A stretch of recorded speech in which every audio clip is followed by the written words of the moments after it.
नमस्कार मित्र हो, आज जागतिक नार्कोलेप्सी दिवस। नार्कोलेप्सी हा एक मेंदूचा आजार आहे ज्यामध्ये रुग्ण सतत झोपतो। खरं तर आपलं जागणं आणि झोपणं याचं चक्र नियमित ठेवण्यासाठी मेंदूमध्ये हायपोक्रेटिन नावाचा एक रसायन स्त्रावलं जातं। हे रसायन जर कमी स्त्रावलं गेलं तर हा आजार होतो। ह्या आजारामध्ये प्रामुख्यानं रुग्ण जर जास्त भावनिक झाला तर त्याला लगेच गाढ झोप येते आणि तो झोपी जातो। त्याला भास व्हायला लागतात। झोपेमध्ये त्याला हातापायातलं अवसन निघून जातं, ज्याला आपण स्लीप पॅरालिसिस असं म्हणतो।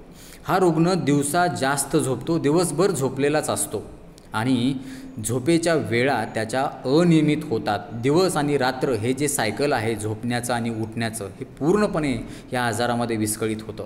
ह्या आजारावर होमिओपॅथी या औषधोपचार पद्धतीमध्ये अत्यंत चांगली आणि गुणकारी औषधं उपलब्ध आहेत। यासोबतच रुग्णाची जीवनशैली चांगली असणं, त्याचा आहार चांगला असणं, त्याची मानसिक स्थिती चांगली असणं गरजेचं आहे।